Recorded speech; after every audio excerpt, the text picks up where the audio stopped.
assurance. It is a matter of being certain.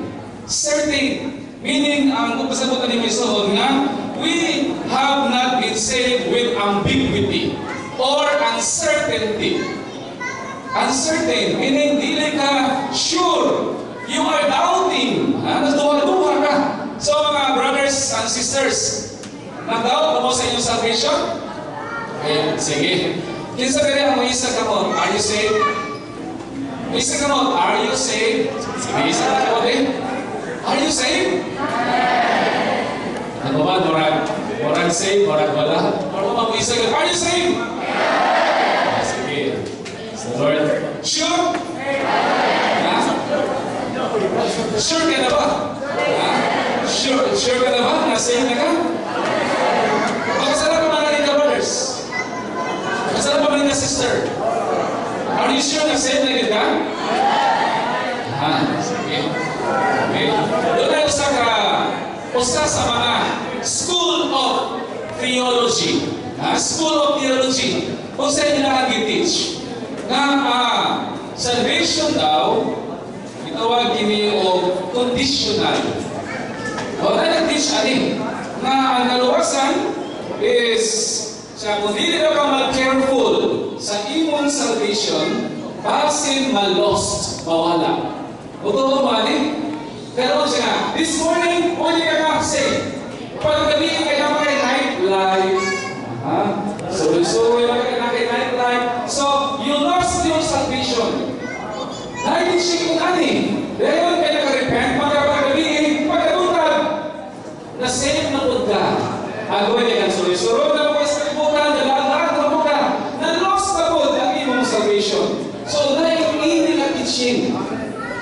You are saved, you obtain salvation, but you will lose it again and again and again. More teaching sa usakang School of Theology. But, sayo ta, diha sa Panginoon Sino, this teaching is, according to Brother Lee, this is nonsense. Nonsense. Because God does not want us to have this kind of salvation. Hindi mo gusto sa Diyos na matang kakaluwasan. Kanang mura o kinitawag ni Brother Lee, describe niya ng salvation. O, sa katarnas na kabasa ni, elevator salvation. Elevator. Nakalabasa ba na? Wala. Kalabasa ba na? Elevator salvation. Nga kung pag-inutan ka, nakakasaraas. Pag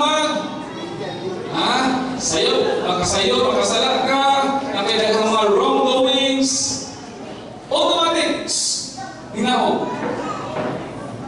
Namasa itong app na ang elevator, ikastaas, masaman, hinggalit na mo, kanao. Hangtod ito ulit sa bottom, ito sa basement. Ito sa basement view. Dahil, nagbinota naman ko ka, ay, sa akin balik. Elevator salvation. But this is not what the Bible revealed to us. Amen? Masa may i-reveal sa Bible? Accurate na teaching nalabot sa salvation. Masa man? Siya nga, once you are saved, sama na, you are saved eternally. Amen? You are saved eternally. Once ka naluwas ka, luwas na kita, hangtod sa katapusan. Ngunang ang akong yung denomination, sumala sa dinayag sa Biblia, our salvation has no expiration. Amen? Our salvation, mga young people, wala siya expiry date. Wala yung expiry date, ha? Pero sa pagkaroon, naluya ko, na-expired na akong salvation.